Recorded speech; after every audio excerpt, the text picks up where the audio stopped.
am Bijoy Nair, former officer Food Corporation of India. Current affairs in the പുതിയൊരു വീഡിയോയിലേക്ക് സ്വാഗതം. ആദ്യത്തെ news, amid high inflation RBI retains repo rate at 6.5%. ഇന്നത്തെ ഹിന്ദുവിൽ പല സ്ഥലങ്ങളിൽ ഇതുമായിട്ട് ബന്ധപ്പെട്ട ന്യൂസ് ഉണ്ടോ ഒന്ന് എഡിറ്റോറിയൽ നമ്മൾ ഡീറ്റെയിൽ ആയി ഡിസ്കസ് ചെയ്യും. പിന്നീട് അതിനടുത്ത് ബിസിനസ് പേജിൽ ഇതുമായിട്ട് ബന്ധപ്പെട്ട ന്യൂസ് ഉണ്ട്. ശക്തികാന്ത ദാസുമായിട്ട് ഒരു ഇന്റർവ്യൂ ഉണ്ട് RBIയുടെ ഗവർണറുമായിട്ട്. അപ്പൊ ഇന്നത്തെ പത്രത്തിൽ ഏറ്റവും പ്രധാനപ്പെട്ട ന്യൂസ് തന്നെയാണ്. വൈഡ്ലി എക്സ്പെക്ടഡ് ആയിരുന്നു RBI ചിലപ്പോൾ റിപ്പോ റേറ്റ് കട്ട് ചെയ്തേക്കുന്നത്. റിപ്പോ റേറ്റ് എന്താണെന്ന് നിങ്ങൾക്ക് അറിയാമായിരിക്കും, അറിഞ്ഞുകൂടാത്തവർക്ക് വേണ്ടി പറയാം. ഏറ്റവും പ്രധാനപ്പെട്ട റിസർവ് ബാങ്ക് ഓഫ് ഇന്ത്യയുടെ മോണിറ്ററി പോളിസിയിലെ കമ്പോണന്റ് ആണ് റിപ്പോ റേറ്റ് എന്ന് പറയുന്നത്. മോണിറ്ററി പോളിസി എന്ന് പറയുന്നത് 2 മാസം കൂടുമ്പോൾ റിസർവ് ബാങ്ക് ഓഫ് ഇന്ത്യ പുറത്തിറക്കുന്നേ ഉള്ളൂ. റിസർവ് ബാങ്ക് ഓഫ് ഇന്ത്യ ഒറ്റയ്ക്കല്ലാതെ ഉണ്ടാക്കുന്ന MPC ആണ് ഉണ്ടാക്കുന്നത്. MPC means monetary policy committee. Monetary policy committee is a 6-member committee. Out of those 6 members, 3 members are from Reserve Bank of India and 3 members are from Government of India. MPC committee's chairman is Reserve Bank of India's governor, that is Shaktikanta Das. So previously it was an exclusive exercise of Reserve Bank of India, but in 2016, I think 2016, Government of India made some amendments to Reserve Bank of India Act 1934 to make MPC, Monetary Policy Committee, including 3 members from Government of India. Not from Government of India, Government appointed ആയിട്ടുള്ള 3 പേര്. Government of India ഭാഗമായിട്ടുള്ളവരൊന്നും ആയിരിക്കത്തില്ല. അപ്പം ഇങ്ങനെയാണ് ഇപ്പൊ MPC. പക്ഷേ ഇപ്പോഴും monetary policy release ചെയ്യുന്ന reserve Bank of India ആണ്. നിങ്ങൾക്കൊക്കെ അറിയാം, ഇപ്പൊ as per the latest GDP figures, India's GDP growth rate fell down to 5.4% in Q2, Q2 of financial 2024-25. India's GDP growth rate fell down to 5.4%. That's why the clamor for repo rate cut from different quarters of Indian economic system raised, but RBI didn't fell prey to their demands. അപ്പോൾ ഇന്ത്യയുടെ തന്നെ various ministers ആവശ്യപ്പെട്ടു. Commerce മിനിസ്ട്രിയുടെ Piyush Goyal, അതുപോലെ ഇന്ത്യയുടെ industry captains, ഇവരെല്ലാവരും ആവശ്യപ്പെട്ടു repo rate cut ചെയ്യണം. എന്താണ് റിപ്പോ റേറ്റും ഗ്രോത്തുമായിട്ടുള്ള ബന്ധം? റിപ്പോ റേറ്റ് എന്ന് പറയുന്നത് ഇന്ത്യയിലെ ബാങ്കുകൾക്ക് reserve Bank of India short time loan കൊടുക്കുന്ന ഇൻട്രസ്റ്റ് റേറ്റ് ആണ് റിപ്പോ റേറ്റ് എന്ന് പറയുന്നത്. റിസർവ് ബാങ്ക് ഓഫ് ഇന്ത്യ ഇന്ത്യയിലെ ബാങ്കുകൾക്ക് ഷോർട്ട് ടൈം ലോൺസ് കൊടുക്കുന്ന ഇൻട്രസ്റ്റ് റേറ്റ് ആണ് റിപ്പോ റേറ്റ്. ബാങ്കുകൾക്ക് റിപ്പോ റേറ്റിൽ ലോൺ കൊടുക്കുന്നത് ഹൈ റേറ്റ് ആണെന്നുണ്ടെങ്കിൽ, ഇപ്പൊ റിപ്പോ റേറ്റ് 6.5% ആണ് ഇപ്പോഴത്തെ റിപ്പോ റേറ്റ്. ഈ 6.5% റേറ്റിൽ റിപ്പോ റേറ്റിൽ ബാങ്കുകൾക്ക് RBI ലോൺ കൊടുത്താൽ ബാങ്കുകൾ എന്ത് ചെയ്യും? അവർ നിങ്ങൾക്ക് അതിനേക്കാളും വലിയ ഇൻട്രസ്റ്റിലായിരിക്കും ലോൺ തരുന്നത്. അപ്പോൾ loan will be costly. When repo rate is high, then the bank loans will be costly. അപ്പം ബാങ്ക് ലോൺസ് എടുക്കുന്നത് ആൾക്കാർ കുറയ്ക്കും. That will affect the economic momentum of India or economic growth of India. അപ്പൊ അതുകൊണ്ട് ഇന്ത്യയുടെ GDP growth rate കൂടെ കുറഞ്ഞിരിക്കുന്ന സമയമുണ്ട്. Reserve Bank of India should cut repo rate എന്നാണ് ഇന്ത്യയിലെ ഇവിടുത്തെ എക്കണോമിസ്റ്റുകളും ഇന്ത്യയിലെ ഇൻഡസ്ട്രി ലീഡേഴ്സും ഒക്കെ ആവശ്യപ്പെട്ടു. But the problem is reserve Bank of India's prime consideration in A monetary policy review is retail inflation or consumer price index based inflation. Retail inflation calculating index ആണ് consumer price index based inflation. Consumer price index CPI. Retail inflation measurement. So retail inflation is currently 6.2%. Consumer price index based inflation is 6.2%. അല്ലേ? അപ്പൊ RBIയുടെ mandate is to contain retail inflation within 6%. As per the memorandum of understanding between India government and the Reserve Bank of India, RBI's mandate is to keep consumer price index inflation within 6%, but that is not the case now. Now this CPI based inflation is 6.2%. But RBI's prime consideration is to make it down or keep that within 6%. അപ്പൊ അവരുടെ prime consideration അതാണ് monetary പോളിസിയിൽ. അപ്പൊ അതുകൊണ്ട് തന്നെ 6.2% ആയിട്ട് consumer price index നിലനിൽക്കുന്ന സമയത്ത് ഈ ഗ്രോത്ത് മൊമെന്റം കുറച്ച് റെഡ്യൂസ് ആയെന്ന് കരുതിയിട്ട് RBIക്ക് ഈ റിപ്പോ റേറ്റ് കുറയ്ക്കാൻ പറ്റൂല. റിപ്പോ റേറ്റ് കുറഞ്ഞാൽ വീണ്ടും ഇൻഫ്ലേഷൻ കൂടാൻ സാധ്യതയുണ്ട്. അപ്പം ഈ 6.2% നിൽക്കുന്ന consumer price index based inflation വീണ്ടും കൂടാൻ സാധ്യതയുണ്ട്. അത് ഇന്ത്യയുടെ കോമൺ മാന്റെ ഡെയിലി ലൈഫിന് ഡിഫിക്കൽട്ട് ആക്കും. ഫുഡ് ഇൻഫ്ലേഷൻ ഒക്കെ വീണ്ടും കൂടും. ഫുഡ് ഇൻഫ്ലേഷൻ കൂടുന്നത് കൊണ്ടാണ് ഈ നമ്മളുടെ കൺസ്യൂമർ പ്രൈസ് ഇൻഡെക്സ് ഇൻഫ്ലേഷൻ കൂടുന്നത്. അപ്പൊ എന്തായാലും RBI റിപ്പോ റേറ്റ് കട്ട് ചെയ്തില്ല. പക്ഷെ പകരം അവർ വേറൊരു കാര്യം ചെയ്തു. CRR 50 ബേസിസ് പോയിന്റ്സ് കുറച്ചു. അതായത് 0.5% കുറച്ചു. 0.5% എന്ന് പറയാം കുറച്ചു. ഏത് CRR? What is CRR? CRR എന്ന് പറഞ്ഞാൽ മോണിറ്ററി പോളിസിക്കകത്തുള്ള വേറൊരു കാര്യമാണ് CRR. CRR എന്ന് പറയുന്നത് ഇന്ത്യയിലെ ബാങ്കുകൾ, commercial banks, irrespective of whether it is a government bank or private bank or a foreign bank, if it is working inside the territory of India, they have to maintain CRR, cash reserve ratio. CRR cash reserve ratio അതെന്ന് പറഞ്ഞാൽ അവരുടെ കയ്യിലുള്ള total ഡെപ്പോസിറ്റ്സിന്റെ വാല്യൂവിന്റെ ഒരു particular percentage they should keep with Reserve Bank of India to meet emergency situations meet ചെയ്യാൻ വേണ്ടിയിട്ട് അവരുടെ കയ്യിലുള്ള ടോട്ടൽ ഡെപ്പോസിറ്റ്സിന്റെ വാല്യൂവിന്റെ ഒരു particular percentage they should keep in reserve Bank of India. That is CRR, cash reserve ratio. That means if CRR is 4%, if State Bank of India is having 1 lakh crores of deposits with them, they should keep 4,000 crore as a reserve in Reserve Bank of India. They cannot lend that money to the customers. അതാണ് problem. ബാങ്കുകളെ സംബന്ധിച്ച് നോക്കുമ്പോൾ 1 ലക്ഷം കോടി അവരെല്ലാം ഉണ്ടെങ്കിൽ അതിന്റെ 4% means 4,000 crores. അത് അവര് RBI സൂക്ഷിക്കണം. That should not carry any kind of interest. RBI won't give any kind of interest for maintaining CRR with them. അപ്പോൾ അതിൽ നിന്ന് അവർക്ക് ഇൻകം ഒന്നും ജനറേറ്റ് ചെയ്യത്തില്ല. RBI അവർക്ക് ഇൻട്രസ്റ്റ് ഒന്നും കൊടുക്കത്തില്ല ഈ CRR ആയിട്ട് കീപ്പ് ചെയ്യുന്ന മണിക്ക്. അപ്പൊ CRR അത് എന്തായാലും എമർജൻസി മീറ്റ് ചെയ്യാറ്. CRR 4.5% ആയിരുന്നു. CRR അതായത് 1 ലക്ഷം കോടി അവരെ ഉണ്ടെങ്കിൽ 4,500 കോടി RBI സൂക്ഷിക്കണമെന്നായിരുന്നു. അതിപ്പോ 4% ആയിട്ട് RBI കുറച്ചു. അത് നല്ലതല്ലേ ബാങ്കുകളെ സംബന്ധിച്ച്, എക്കണോമിക് സിസ്റ്റത്തിനെ സംബന്ധിച്ച്? കാര്യം എന്താണ്, ബാങ്കുകൾ ഞാൻ പറഞ്ഞ 1 ലക്ഷം കോടി ഒന്നല്ല ഇന്ത്യയിലെ SBIയുടെ കയ്യിലിരിക്കുന്ന ഡെപ്പോസിറ്റ്. അതുപോലെ ഓരോരോ ബാങ്കുകൾ എടുക്കുമ്പോഴത്തേക്ക് ലക്ഷക്കണക്കിന് കോടി ഡെപ്പോസിറ്റ് അവരുടെ കയ്യിലുണ്ട്. അതിന്റെ 4.5% എന്ന് പറയുമ്പോൾ that will come around lakhs of crores of rupees. അത് CRR ആയിട്ട് RBI ഇപ്പൊ സൂക്ഷിച്ചിരിക്കുക. അതിന്റെ 0.5% കട്ട് ചെയ്യുമ്പോൾ ഇന്ത്യയുടെ എക്കണോമിക് സിസ്റ്റത്തിലേക്ക് റിലീസ് ചെയ്യാൻ പോകുന്ന എമൗണ്ട് എന്ന് പറഞ്ഞാൽ 1.16 lakh crores ആണ്. വെറും 0.5% CRRൽ RBI കട്ട് വരുത്തുമ്പോൾ ഇന്ത്യയുടെ എക്കണോമിക് സിസ്റ്റത്തിലേക്ക് പമ്പ് ചെയ്യപ്പെടുന്ന മണി എന്ന് പറഞ്ഞാൽ 1.16 lakh crore ആണ്. കാര്യം ബാങ്കുകൾക്ക് അത്രയും മണി CRRൽ നിന്ന് റിലീസായി കിട്ടും. ആ amount they will give as loans to the customers. That amount will come to around 1.16 lakhs crores. അത് ഇന്ത്യൻ എക്കണോമിക് സിസ്റ്റത്തിൽ ലിക്വിഡിറ്റി കൂട്ടും. ഇന്ത്യൻ എക്കണോമിക് സിസ്റ്റത്തിൽ ലിക്വിഡിറ്റി കൂടുമ്പോൾ അത് എക്കണോമിക് മൊമെന്റം കൂടാൻ കാരണമാവും. അത് എക്കണോമിക് ഒരു ബൂസ്റ്റ് ഉണ്ടാക്കി കൊടുക്കും എന്ന് RBI വിശ്വസിക്കുന്നു. RBI വിശ്വസിക്കുന്നല്ല, ഒരുവിധം ഇൻ പ്രിൻസിപ്പിൾ അത് ശരിയാണ്. അപ്പൊ റിപ്പോ റേറ്റ് കുറച്ചില്ലെങ്കിലും അവർ CRR കുറച്ചു, 0.5% കുറച്ചു, ക്യാഷ് റിസർവ് റേഷ്യോ. ഒപ്പം RBI പ്രഡിക്ഷൻസ് നടത്താറുണ്ട് ഇന്ത്യയുടെ GDP ഗ്രോത്ത് റേറ്റ് എത്ര കൂടുമെന്നൊക്കെ. 7.2% ആയിരിക്കും ഇന്ത്യയുടെ GDP ഗ്രോത്ത് എന്ന് പറഞ്ഞ RBI അത് ഇപ്പൊ കുറച്ച് കട്ട് ചെയ്തേക്കാണ്. ഇവിടെ എവിടെയുണ്ട് അവര് പറഞ്ഞേക്കുന്നു ഇന്ത്യയുടെ GDP 6.6% ഗ്രോ ചെയ്യുള്ളൂ. കാരണം എന്താണ്, നമ്മൾ പ്രതീക്ഷിച്ചേക്കാളും GDP ഗ്രോത്ത് റേറ്റ് കുറവായിരുന്നു Q2-ൽ. ഞാൻ ഇവിടെ എഴുതിയിട്ടുണ്ട് 5.4% ഗ്രോ ചെയ്തോളൂ. ഏതാണ്ട് 7% ഗ്രോ ചെയ്യുമെന്ന് വിചാരിച്ചതാ Q2-ൽ ഇന്ത്യയുടെ GDP ഗ്രോത്ത് റേറ്റ്. അപ്പോ ലെസ് ദാൻ എക്സ്പെക്ടഡ് ഗ്രോത്ത് ആയിരുന്നു, 5.4% ആയിട്ട് കുറഞ്ഞുകൊണ്ട് ഓവറോൾ ഗ്രോത്ത് റേറ്റ് 7.2% ഒന്നും കാണൂല, 6.6% കാണുള്ളത് RBI പറഞ്ഞേക്കുന്ന RBIയുടെ ലേറ്റസ്റ്റ് മോണിറ്ററി പോളിസിയിൽ. ഓക്കെ, അതും പഠിച്ചു വെച്ചേക്കണം.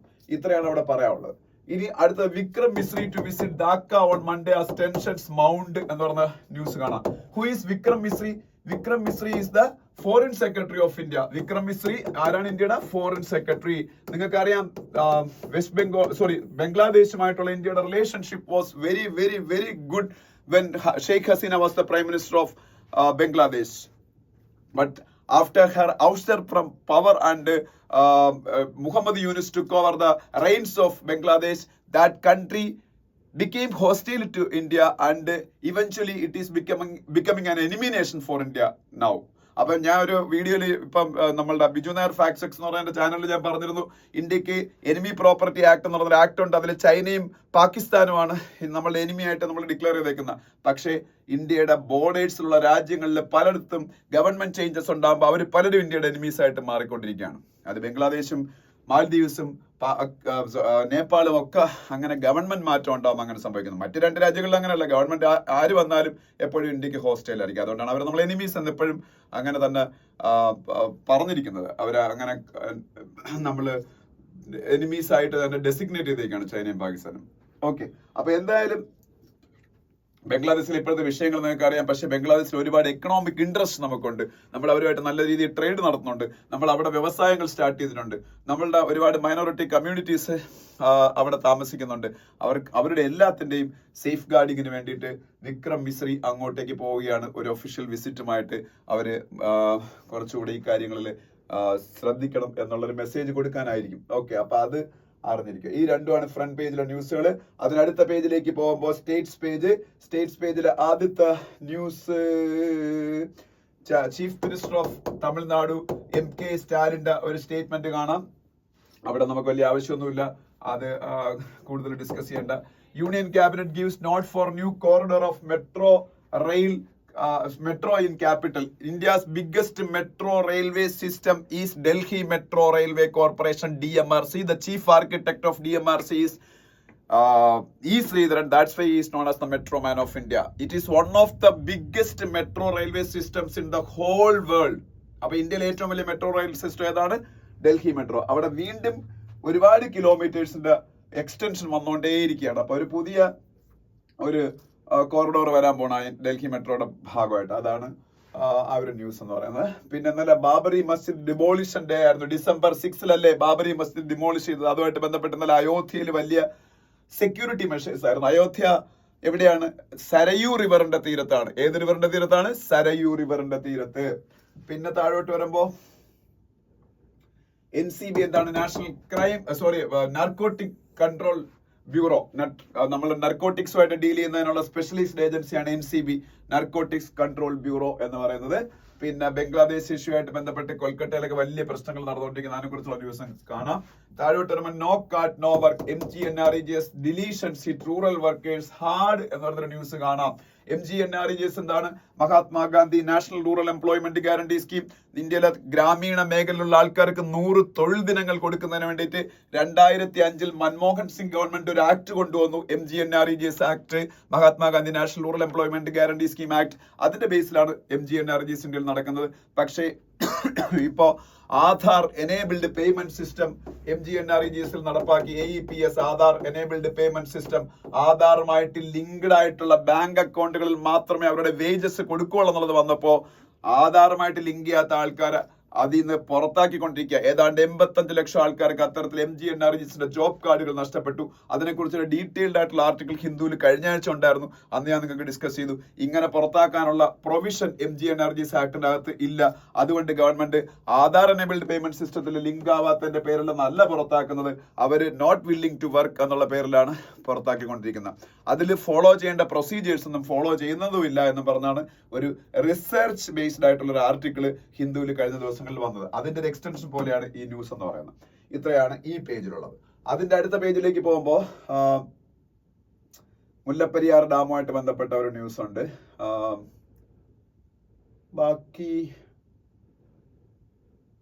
ബാക്കി അല്ല, വേറെ ന്യൂസ്. ഇവിടെ Nicobarese have ancestral connection with Austro Asiatic population എന്ന് പറഞ്ഞൊരു സ്റ്റഡി.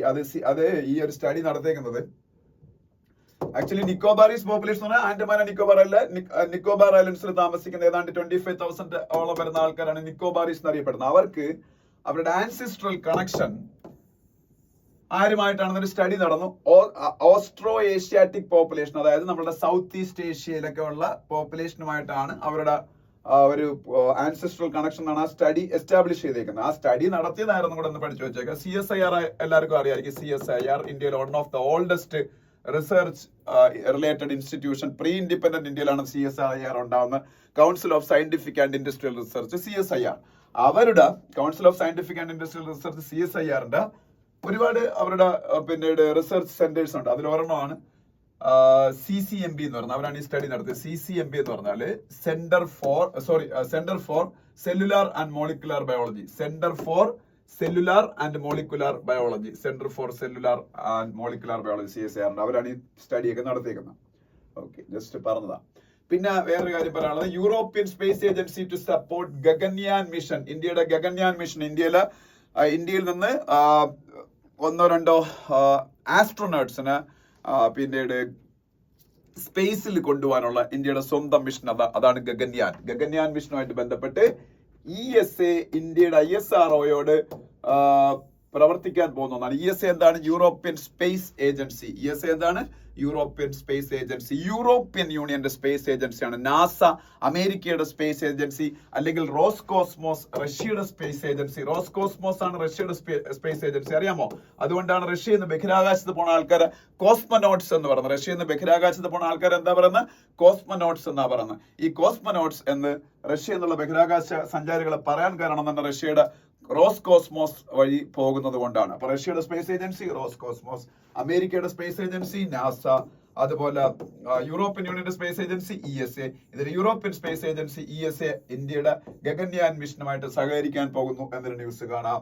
അതിനടുത്ത പേജിൽ പോകുമ്പോൾ RBIയുടെ മോണിറ്ററി പോളിസി ആയിട്ട് ബന്ധപ്പെട്ട എഡിറ്റോറിയലാണ്, ഫസ്റ്റ് എഡിറ്റോറിയൽ. അത് ഡീറ്റെയിൽ ആയിട്ട് ഡിസ്കസ് ചെയ്യേണ്ട കാര്യമില്ല, കാരണം ഞാൻ ഓൾറെഡി ഫസ്റ്റ് പേജിൽ ഇത് ഡീറ്റെയിൽ ആയിട്ട് ഡിസ്കസ് ചെയ്ത എന്തുകൊണ്ടാണ് RBI റിപ്പോ റേറ്റ് എന്ന് പറയുന്നത് കുറയ്ക്കാൻ തയ്യാറാവാത്തത്.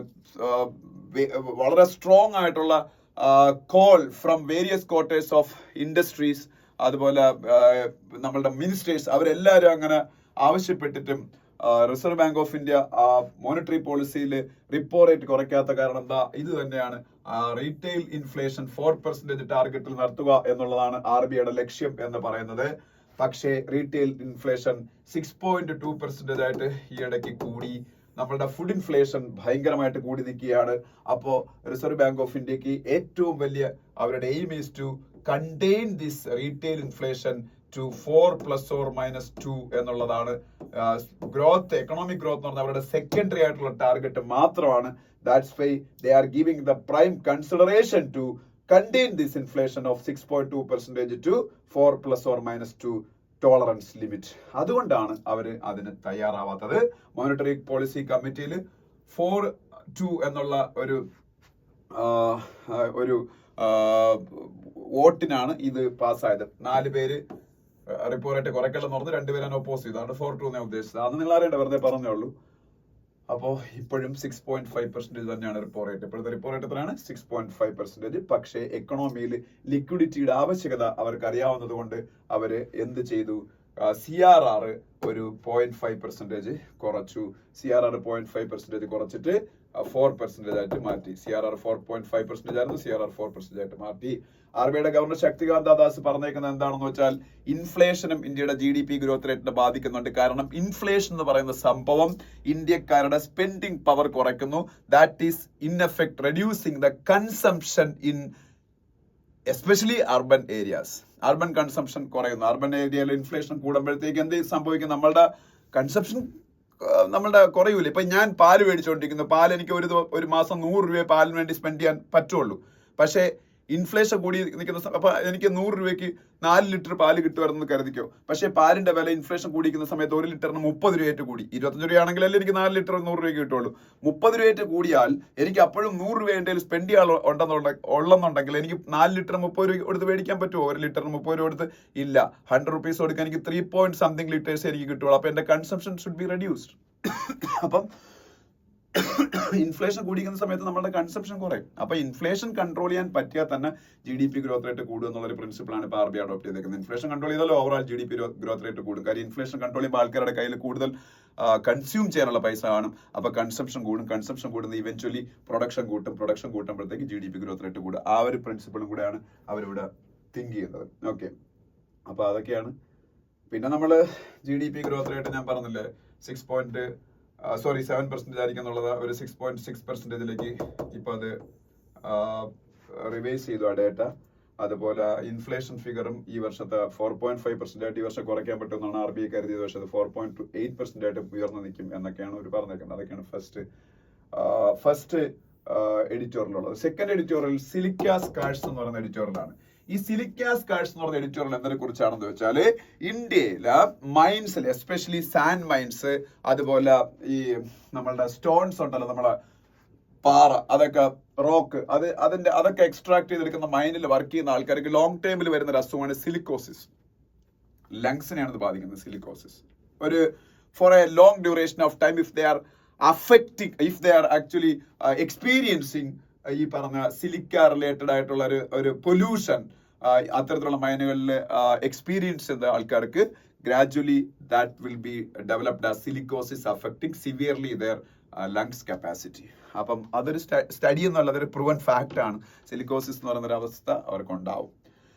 ഇത് NGT നാഷണൽ ഗ്രീൻ ട്രിബ്യൂണൽ ഇത് തിരിച്ചറിഞ്ഞിട്ട് വളരെ സ്ട്രിക്റ്റ് ആയിട്ട് ഇന്ത്യയുടെ CPCBയോട്, CPCB ആരാണ്, സെൻട്രൽ പൊല്യൂഷൻ കൺട്രോൾ ബോർഡിനോട് പറഞ്ഞേക്കാണ് സിലിക്ക റിലേറ്റഡ് ആയിട്ടുള്ള സിലിക്കയുടെ പ്രസൻസ് ഉള്ള ഇൻഡസ്ട്രീസിൽ, എസ്പെഷ്യലി മൈനിങ് നടക്കുന്ന ഈ സ്റ്റോൺസിന്റെ മൈനിങ്ങും സാൻഡിന്റെ മൈനിങ്ങും ഒക്കെ നടക്കുന്ന സ്ഥലങ്ങളിൽ വർക്ക് ചെയ്യുന്ന ആൾക്കാർക്ക് വേണ്ടിയിട്ട് വളരെ സ്ട്രിക്റ്റ് ആയിട്ടുള്ള ഗൈഡ് ലൈൻസ് ഇംപ്ലിമെന്റ് ചെയ്യണം. അതിനുള്ള ഗൈഡ് ലൈൻ CPCBയോട് ഡെവലപ്പ് ചെയ്യാൻ പറഞ്ഞേക്കാണ്. ICMRന്റെ ഒരു സ്റ്റഡി അനുസരിച്ച് 1919 തന്നെ ICMR എന്താണ്, Indian Council of Medical Research, ICMRന്റെ ഒരു സ്റ്റഡി അനുസരിച്ച് 1999 തന്നെ ഏതാണ്ട് 8 മില്യൺ 80 ലക്ഷത്തോളം ആൾക്കാർ, 8 മില്യൺ 80 ലക്ഷത്തോളം ആൾക്കാർ ഈ സിലിക്ക ഡസ്റ്റ് എക്സ്പോസ്ഡ് ആവുന്നുണ്ട്. പിന്നെ ഇന്ത്യയിൽ ഇപ്പോ പുതിയ ഇൻഡസ്ട്രിയൽ പോളിസീസ് ഒക്കെ അനുസരിച്ച് കൺസ്ട്രക്ഷൻ ആക്ടിവിറ്റി ഭയങ്കരമായിട്ട് എൻഹാൻസ് ചെയ്യാനുള്ള ശ്രമങ്ങൾ ഗവൺമെന്റ് നടത്തിക്കൊണ്ടിരിക്കുക. അപ്പൊ സ്വാഭാവികമായിട്ട് ഈ 80 മില്യൺ ആൾക്കാർ സിലിക്ക റിലേറ്റഡ് ആയിട്ട് സിലിക്കയുടെ ഒരു പൊല്യൂഷനിൽ അഫക്റ്റ് ആവുന്നുള്ളത് ഇപ്പൊ അതിനേക്കാളും ഒരുപാട് കൂടിക്കാണും. ഇപ്പൊ ഒരു സ്റ്റഡി നടത്തിയ കാര്യം ഇതാണ്. ഇപ്പൊ കൺസ്ട്രക്ഷൻ ആക്ടിവിറ്റി ഒക്കെ ഇന്ത്യ ഡെവലപ്പ് ആവുന്നതനുസരിച്ച് ഭയങ്കരമായിട്ട് കൂടിക്കൊണ്ടിരിക്കുകയാണ്. പക്ഷേ ഈ അൺഫോർച്ചുനേറ്റ്ലി ഈ സിലിക്കയായിട്ട് ബന്ധപ്പെട്ട ഈ എക്സ്പോഷർ കുറച്ച് അവരെ ആരോഗ്യം സംരക്ഷിക്കാനുള്ള കാര്യങ്ങളിൽ സ്റ്റേറ്റ് എന്ന് പറയുന്നത്, ഇപ്പോൾ സ്റ്റേറ്റ് എന്ന് പറയുന്നത് നമ്മളെ സെൻട്രൽ ഗവൺമെന്റോ സ്റ്റേറ്റ് ഗവൺമെന്റോ മാത്രമല്ല.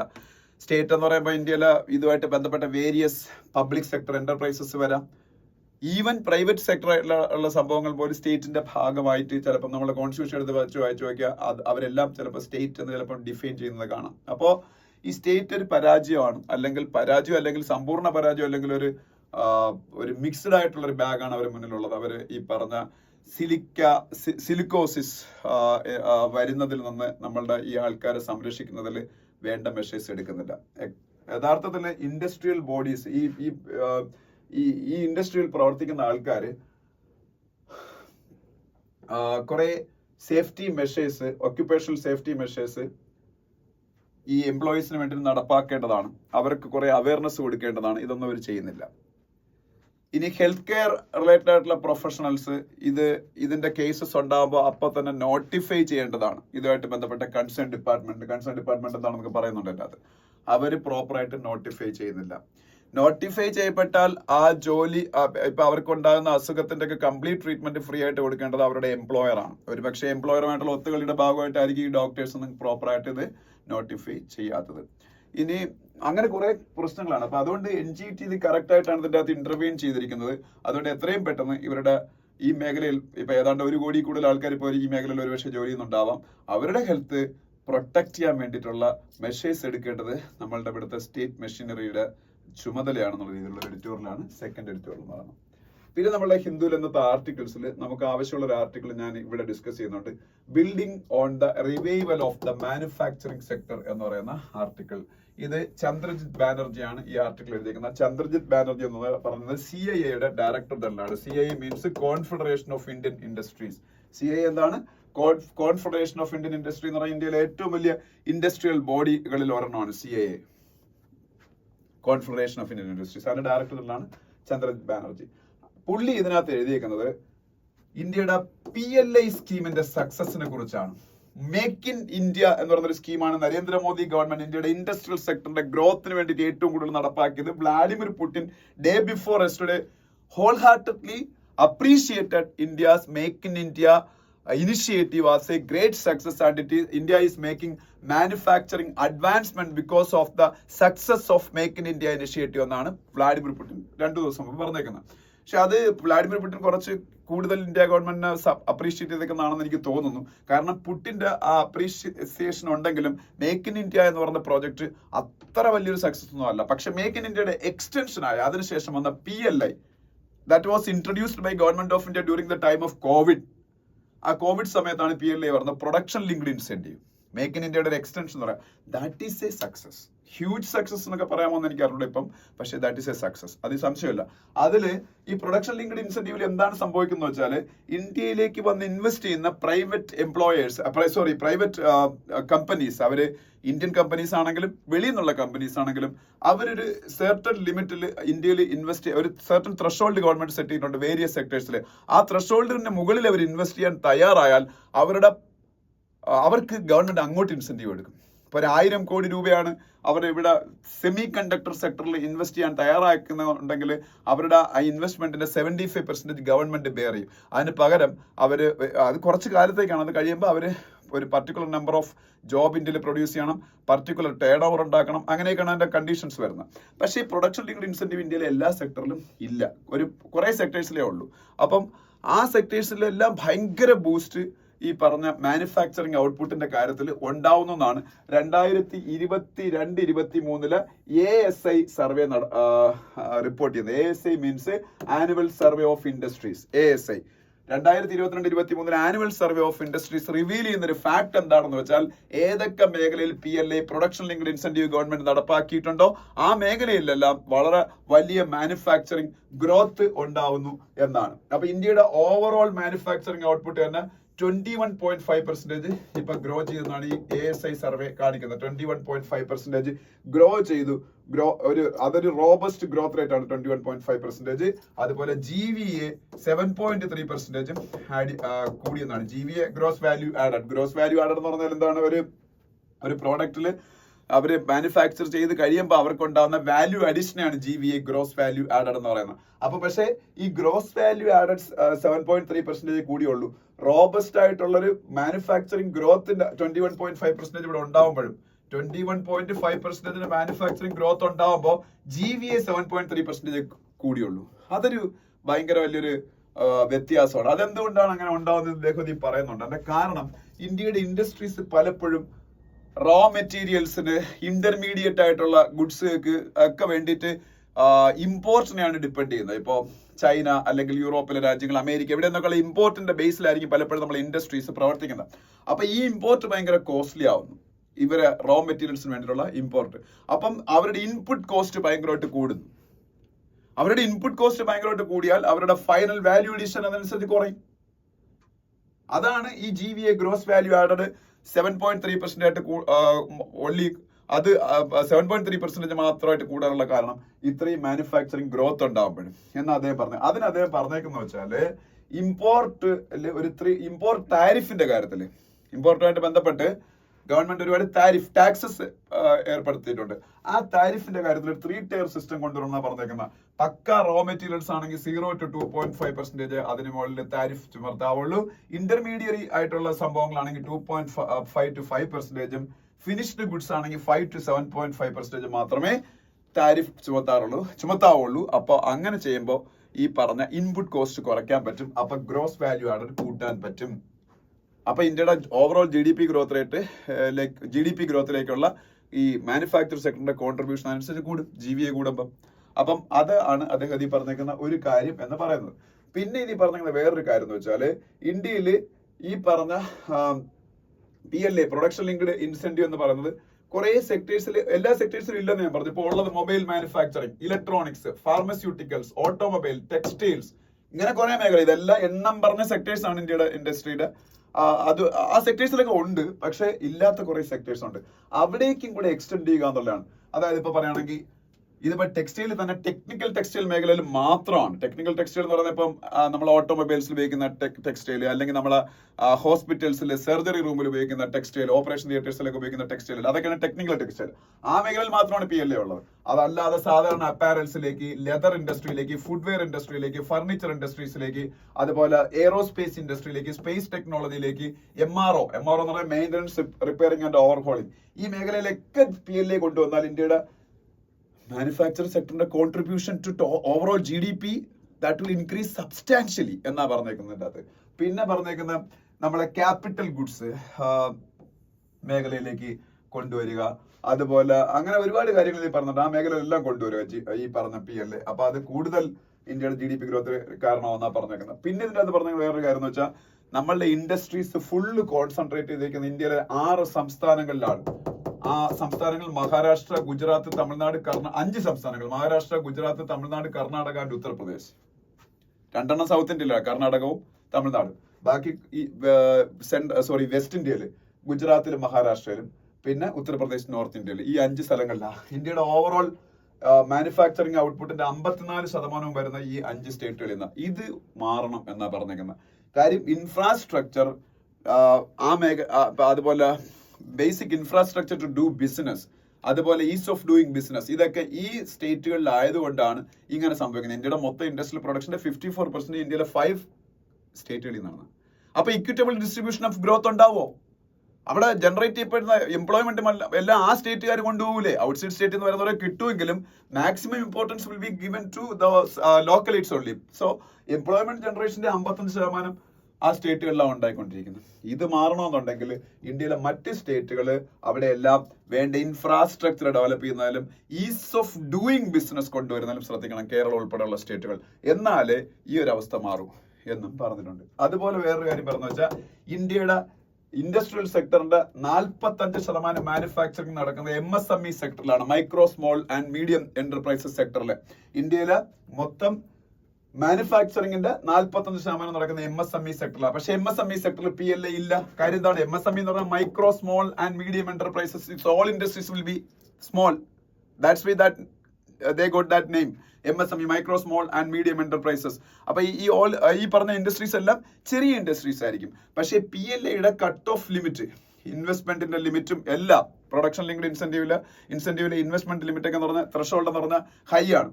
അപ്പൊ അതൊരു MSME ഇൻഡസ്ട്രിയിലേക്ക് PLA അപ്ലൈ ചെയ്യാൻ പറ്റുന്ന രീതിയിലുള്ള ത്രെഷോൾഡ് ലിമിറ്റിലേക്ക് താഴ്ത്തിക്കൊണ്ടുവരണം. അപ്പോഴേ MSME ഇൻഡസ്ട്രീസിന് ഈ PLAയുടെ ബെനിഫിറ്റ് കിട്ടും. ഞാൻ പറഞ്ഞ മനസ്സിലായി. MSME ഇൻഡസ്ട്രീസ് എല്ലാം ചെറിയ ഇൻഡസ്ട്രീസ് ആയിരിക്കും അല്ലേ? അപ്പോൾ ഈ PLAയുടെ ത്രെഷോൾഡ് ലിമിറ്റ്, ഇൻവെസ്റ്റ്മെന്റിന്റെ ത്രെഷോൾഡ് ലിമിറ്റ് ഒക്കെ വലിയ ഇൻഡസ്ട്രീസിനും മീഡിയം ഇൻഡസ്ട്രീസിനൊക്കെ മാത്രം അഫോർഡ് ചെയ്യാൻ പറ്റുന്ന രീതിയിലുള്ള ത്രെഷോൾഡ് ലിമിറ്റാണ്. അതുകൊണ്ട് തന്നെ MSMEക്ക് ഒരിക്കലും PLAയുടെ ബെനിഫിറ്റ് കിട്ടത്തില്ല. പക്ഷേ MSME industry should also get the benefit of PLA because 45% of manufacturing of India is taking place in MSME, micro, small and medium enterprises. That's why this threshold limit should be reduced to get the benefit of PLA to MSME industry also. അതാണ് വേറൊരു suggestion പറഞ്ഞത്. അപ്പൊ ഇന്ത്യയുടെ MSME ഇൻഡസ്ട്രിയും ഭയങ്കരമായിട്ട് thrive ചെയ്യും. പിന്നെ ഫീമെയിലിന്റെ participation നമ്മളുടെ ഇൻഡസ്ട്രിയിൽ ഉറപ്പാക്കണം. കാരണം വേൾഡ് ബാങ്കിന്റെ ഒരു സ്റ്റഡി അനുസരിച്ച് ഇന്ത്യയുടെ മാനുഫാക്ചറിങ് ഔട്ട്പുട്ട് 9% കൂടുതൽ വർക്ക് ഫോഴ്സിലേക്ക് വിമൻ വന്നാലെന്നാ. പക്ഷെ അതിനെന്താ വേണം? വിമനിന് ഹോസ്റ്റൽസ് പ്രൊവൈഡ് ചെയ്യണം, ഡോർമിറ്ററീസ് പ്രൊവൈഡ് ചെയ്യണം, child care facilities like crushes ഒക്കെ പ്രൊവൈഡ് ചെയ്യണം ഫാക്ടറീസിന്റെ അടുത്ത്. അപ്പോഴേ കൂടുതൽ വിമൻ വർക്ക് ഫോഴ്സ് വരൂ, കൂടുതൽ ലേബർ ഫോഴ്സ് പാർട്ടിസിപ്പേഷൻ വിമന്റെ ഭാഗത്തുനിന്ന് ഉണ്ടാവുള്ളൂ. അപ്പോൾ ഇന്ത്യയുടെ മാനുഫാക്ചറിംഗ് 9% കൂടുമെന്നാണ് പറഞ്ഞേക്കുന്ന ആ ഒരു വേൾഡ് ബാങ്കിന്റെ ഒരു സ്റ്റഡി. അപ്പൊ ഇതെല്ലാം ചെയ്തുകൊണ്ട് 2047 ഇന്ത്യ ഒരു ഡെവലപ്ഡ് നേഷൻ ആക്കാൻ നമുക്കെല്ലാം പ്രയത്നിക്കാമെന്നാണ് Chandrajit Banerjee production linked incentive സ്കീമുമായിട്ട് ബന്ധപ്പെട്ട് എഴുതിയിരിക്കുന്ന ഈ ആർട്ടിക്കിളിൽ പറയുന്നത്. ഓക്കെ, അപ്പൊ ഇത്രയാണ് നമുക്ക് ആ ഒരു മേഖലയിൽ നിന്ന് ഡിസ്കസ് ചെയ്യാനുള്ള. ഇനി അടുത്ത പേജുകളിലേക്ക് പോകുമ്പോൾ ഇന്ത്യയുടെ ജയശങ്കർ ക്വാഡിനെ കുറിച്ച് പറഞ്ഞിരിക്കുന്ന കുറെ കാര്യങ്ങളാണ്. ക്വാഡ് എന്താണ്? കോഡിലാറ്ററൽ എന്ന് പറഞ്ഞാൽ എന്താണ്? അമേരിക്കയിൽ ട്രംപ് പ്രസിഡന്റ് ആയിട്ടിരിക്കുന്ന സമയത്ത് ഫോം ചെയ്ത ഒരു ഓർഗനൈസേഷനാണ് ഇന്ത്യ, USA, ഓസ്ട്രേലിയ, ജപ്പാൻ. ആ ക്വാഡ് ഇനി ജോയ് ബൈഡനും നല്ല രീതിയിൽ കൊണ്ടുപോയി. ഇനിയിപ്പോ ട്രംപ് അവിടെ തിരിച്ചു വരാൻ പോയാണ്. അത് കൂടുതൽ ശക്തിപ്പെടാൻ സാധ്യതയുണ്ട്. Because quad was A brain child of Trump. അപ്പൊ അതുമായിട്ട് ബന്ധപ്പെട്ട അദ്ദേഹത്തിന് കുറെ സ്റ്റേറ്റ്മെന്റ്സ് ആണ്. പിന്നെ അവിടെ താഴോട്ട് വരുമ്പോൾ പറയാനുള്ള കാര്യം എന്ന് വെച്ചാൽ, ഇന്ദിരാഗാന്ധി പീസ് പ്രൈസ് മിഷേൽ ബാച്ച്ലെറ്റ് കൊടുക്കാൻ തീരുമാനിച്ചു. ഇന്ദിരാഗാന്ധി പീസ് പ്രൈസ് എന്ന് പറയുന്നത് ഇന്ദിരാഗാന്ധി മെമ്മോറിയൽ ട്രസ്റ്റ് ആണ് കൊടുക്കുന്നത്, ഗവൺമെന്റിന്റെ അല്ല. അതൊരു ഇൻഡിപെൻഡന്റ് ട്രസ്റ്റ് ആണ്, കോൺഗ്രസിന്റെ ആണത്, ഇന്ദിരാഗാന്ധി മെമ്മോറിയൽ ട്രസ്റ്റ്. പക്ഷേ that award is a global award and it has a value. അപ്പൊ Indira Gandhi prize for peace, disarmament and development, Michelle Bachelet, ഇവർ former United Nations human rights കമ്മീഷന്റെ ചെയർപേഴ്സൺ ആയിരുന്നു, UN മനുഷ്യാവകാശ കമ്മീഷന്റെ ചെയർപേഴ്സൺ ആയിരുന്നു. അതുപോലെ ചിലിയുടെ പ്രസിഡന്റ് ആയിരുന്നു. ചിലി എന്ന് പറഞ്ഞ രാജ്യം കേട്ടിട്ടുണ്ടല്ലോ, അവരുടെ പ്രസിഡന്റ് ഒക്കെ ആയിരുന്നു. ഓക്കെ, പിന്നെ താഴോട്ട് വരുമ്പോ ഇവിടെ ഒന്നും നമുക്ക് ആവശ്യമുള്ളതല്ല, ഫാമേഴ്സിന്റെ പ്രൊട്ടസ്റ്റ് അങ്ങനെയുള്ള കാര്യങ്ങളാണ്. അതിനടുത്ത പേജിലേക്ക് പോകുമ്പോൾ നമ്മുടെ ഇന്ത്യൻ പാർലമെന്റിന്റെ വിന്റർ സെഷനുമായിട്ട് ബന്ധപ്പെട്ട് അവിടെ നടക്കുന്ന അടികളെ കുറിച്ചൊക്കെയാണ്. പിന്നെ ക്യാബിനറ്റ് അപ്രൂവ്സ് 85 ന്യൂ കേന്ദ്രീയ വിദ്യാലയാസ്, 85 പുതിയ കേന്ദ്രീയ വിദ്യാലയാസ് ഫോം ചെയ്യാൻ പോകണം. അതിനുവേണ്ടി 5,872 crores ഗവൺമെന്റ് മാറ്റിവെച്ചു to form 85 new Kendriya Vidyalayas and they are also starting 28 Navodaya Vidyalayas അറിയാലോ, കേന്ദ്രീയ വിദ്യാലയ പോലെ നവോദയ ഉണ്ട്. അതിനു വേണ്ടിയിട്ട് 2,359 crores ഗവൺമെന്റ് മാറ്റിവെച്ചേക്കാണ്. നവോദയ സ്കൂളുകൾ 28 കേന്ദ്രീയ വിദ്യാലയാസ് 85 ഇന്ത്യയിൽ പുതുതായിട്ട് തുടങ്ങാൻ പോകുന്നു.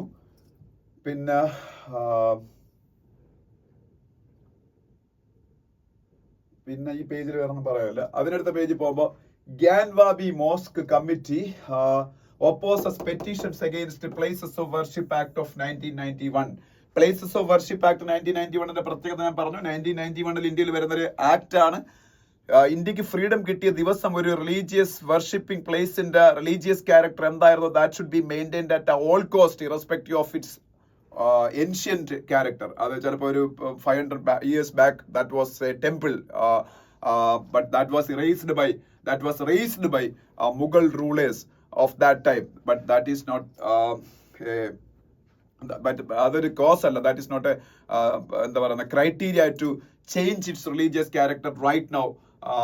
അപ്പം അത് ഇന്ത്യക്കകത്ത് അത് ഒരുപാട് പ്രശ്നങ്ങൾക്ക് കാരണമാവും. അതുകൊണ്ട് പ്ലേസ് ഓഫ് വർഷിപ്പ് ആക്ട് അത്തരത്തിലുള്ള ക്ലെയിംസ് ബാൻ ചെയ്യുന്നു. പക്ഷെ സ്റ്റിൽ ആ ഒരു ലോയുടെ വാലിഡിറ്റി തന്നെ ക്വസ്റ്റ്യൻ ചെയ്യപ്പെട്ടുകൊണ്ട് ഇന്ത്യയിൽ ഒരുപാട് ഡിസ്പ്യൂട്ടുകൾ ഇപ്പോൾ ഉയർന്നു വരുന്നു, കോടതികൾ അഡ്മിറ്റ് ചെയ്യുന്നു. That is a cause of particular concern. അതിനെ കുറിച്ചാണ് ഇത് ഇപ്പോൾ സുപ്രീം കോടതിയുടെ മുന്നിൽ ഈ കേസ് ഉണ്ട്. ഈ ആക്ടിന്റെ വാലിഡിറ്റി തന്നെ ക്വസ്റ്റ്യൻ ചെയ്തുകൊണ്ടൊരു കേസ് ഉണ്ട്, പ്ലേസ് ഓഫ് വർഷിപ്പ് ആക്ട് 1991. അപ്പോ ഇന്ത്യയിൽ TB 2 months stock of anti TB drugs available says centre എന്നൊരു ന്യൂസ് കാണാം. TB ട്യൂബർക്ലോസിസ് ക്ഷയം ഈ അസുഖം ഇന്ത്യയിൽ ഇല്ലാതാക്കാൻ വേണ്ടി ഗവൺമെന്റ് വെച്ചേക്കുന്ന TB റാഡിക്കേഷൻ ഇയർ ആയിട്ട് വെച്ചത് 2025. That is next year. That's why government of India decided to go for a 100 days TB anti-TB campaign that will start today. ഇന്നോട്ട് തുടങ്ങും 100 days anti-TB campaign. അപ്പോൾ government of India's ambition is to eliminate TB tuberculosis from India by 2025. That is next year. അപ്പോൾ അതും പഠിച്ചു വെച്ചേക്കുക. പിന്നെ north eastern ഇന്ത്യയുടെ craft, culture, arts ഇതൊക്കെ കമമറേറ്റ് ചെയ്യാൻ വേണ്ടി ഗവൺമെന്റ് ഓഫ് ഇന്ത്യ ഒരു ഉത്സവം തുടങ്ങി. അത് അഷ്ടലക്ഷ്മി മഹോത്സവം എന്നാണ് അതിന്റെ പേര്. അഷ്ടലക്ഷ്മി മഹോത്സവം. അതിന് എല്ലാ വർഷവും കാണും. This is a first year. North eastern India അറിയാലോ, മണിപ്പൂരും മേഘാലയയും മിസോറാമും നാഗാലാൻഡും ആസാമും ഒക്കെ ചേർന്ന നോർത്ത് ഈസ്റ്റിലെ ആർട്സ്, കൾച്ചർ, ക്രാഫ്റ്റ്സ് ഇതിനെയൊക്കെ കമമറേറ്റ് ചെയ്യാൻ, സെലിബ്രേറ്റ് ചെയ്യാൻ വേണ്ടിയിട്ടാണ് അഷ്ടലക്ഷ്മി മഹോത്സവം. ഓക്കെ. പിന്നെ centre to develop 4 new tourist destinations in Jammu and Kashmir with the help from World Bank. ആ ഡെസ്റ്റിനേഷൻസ് ഏതൊക്കെയാണെന്ന് ഞാൻ പറയുന്നില്ല ഇപ്പൊ തൽക്കാലം. പക്ഷേ because of the overwhelming response from the domestic and international tourist to Jammu and Kashmir, government of India decided to 4 new destinations as tourist hubs with the help of World Bank. World Bank എന്താണെന്ന് നിങ്ങൾക്ക് അറിയാം, അമേരിക്കയിലെ Washington DC headquartered ആയിട്ടുള്ള 2 organisations ആണ് world ബാങ്കും IMF-ഉം. World ബാങ്കിന്റെ ഇപ്പോഴത്തെ president Indian origin ആയിട്ടുള്ള അമേരിക്കക്കാരനാണ് അജയ് ബംഗ. വേൾഡ് ബാങ്ക് പ്രസിഡന്റ് ആരാണ്? അജയ് ബംഗ. പിന്നെ നമ്മളെ EPFO എംപ്ലോയി പ്രോവിഡന്റ് ഫണ്ട് ഓർഗനൈസേഷന് ഒരു ഗ്ലോബൽ അവാർഡ് കിട്ടി. Global award. India has bagged the International Social Security അസോസിയേഷന്റെ ISSA ഇന്റർനാഷണൽ സോഷ്യൽ സെക്യൂരിറ്റി അസോസിയേഷന്റെ Asia good practice award for Asia Pacific. Good practice award for Asia Pacific. International Social Security അസോസിയേഷന്റെ good practice award for Asia Pacific region ആർക്ക് കിട്ടി? EPFOക്ക് കിട്ടി. Okay.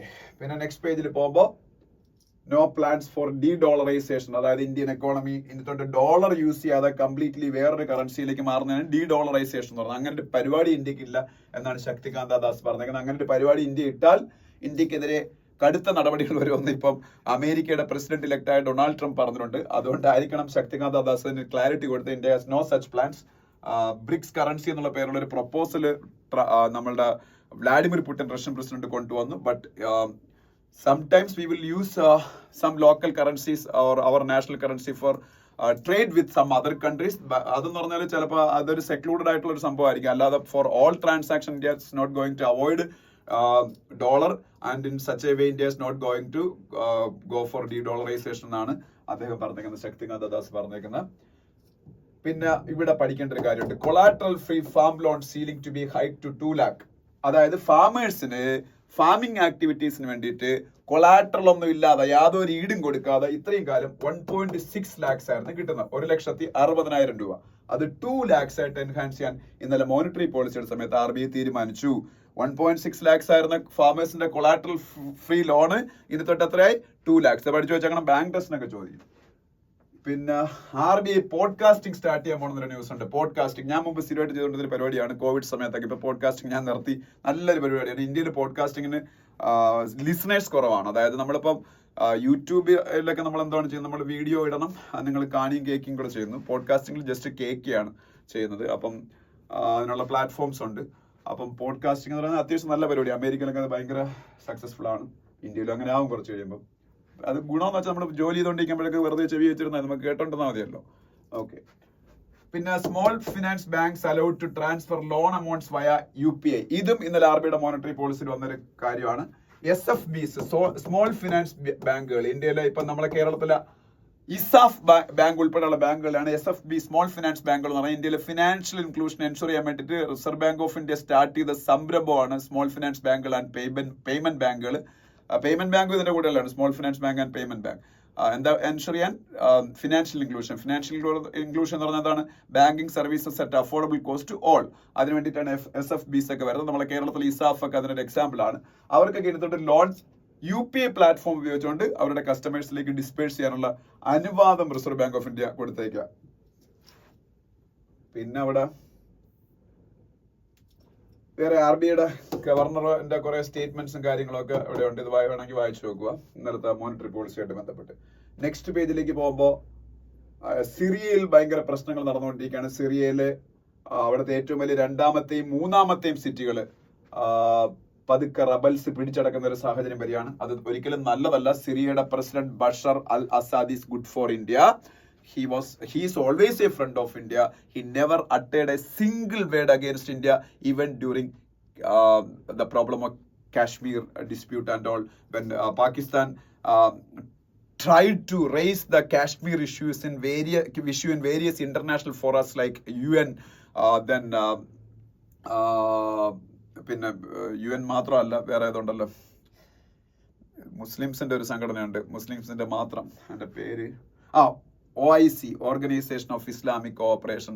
അന്നൊക്കെ Pakistan got support even from Saudi, UAE like countries.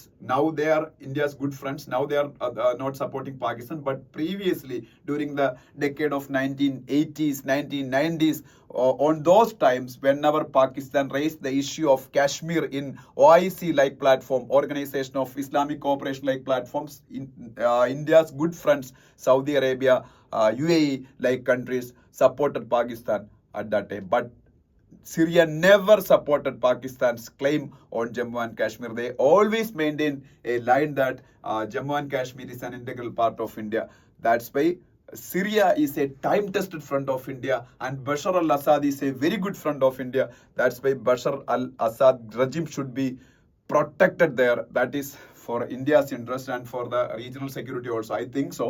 അപ്പം നിങ്ങൾക്ക് അറിയാലോ, സിറിയയിലെ ബഷർ അൽ അസാദിന്റെ ഗ്രിപ്പ് ഒന്ന് അയഞ്ഞപ്പോഴും അവിടെ IS ഉണ്ടായത്. IS നമ്മളുടെ ഇസ്ലാമിക് സ്റ്റേറ്റ് ഒക്കെ. പിന്നെ അതിനെയൊക്കെ തുരത്തി അവിടെ റഷ്യയുടെയൊക്കെ സഹായത്തോടുകൂടി ഇപ്പൊ വീണ്ടും ഒരു ത്രെട്ട് ഉണ്ടായിരിക്കുകയാണ് ബഷർ അൽ അസാദിന്റെ റെജിമിന് അഗേൻസ്റ്റ് ആയിട്ട്. ഡമാസ്കസിലാണ് അദ്ദേഹത്തിന്റെ ആസ്ഥാനം, അല്ലെങ്കിൽ ഡമാസ്കസ് ആണ് സിറിയയുടെ capital.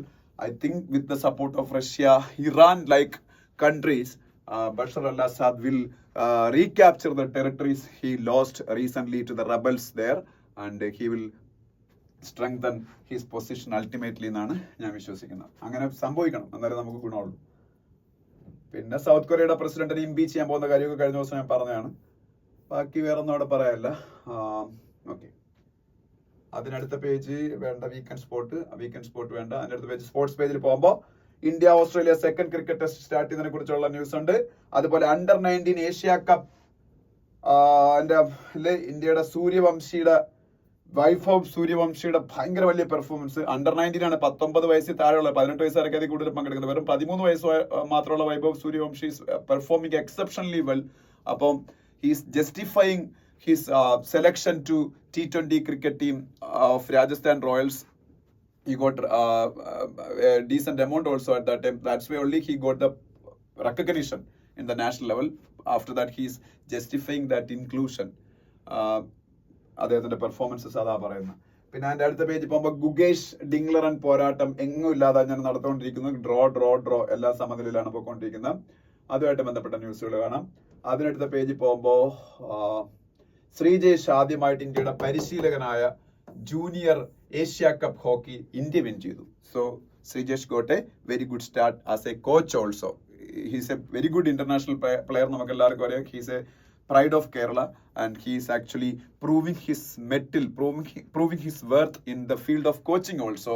His first coaching assignment to act as a coach of Indian junior hockey team in the Asia Cup hockey tournament ended in a successful note. India won that Asia Cup hockey tournament. Okay, junior hockey tournament ആണ്. അപ്പൊ പിന്നെ formula 1 കുറിച്ചൊക്കെയുള്ള news ആണ്. ഇത്രയാണ് ഇന്നത്തെ ഹിന്ദുവില. പിന്നെ Syed Mushtaq Ali trophy, ഇന്ത്യയുടെ national T20 championship, അതിനെ കുറിച്ചുള്ള ന്യൂസും കാണാം. ഇതൊക്കെയാണ് ഇന്നത്തെ ഹിന്ദുവിലെ ന്യൂസുകൾ. നമ്മളെല്ലാം ഡിസ്കസ് ചെയ്തിട്ടുണ്ട്. അടുത്ത class day after tomorrow, Monday. Thank you so much for watching the video.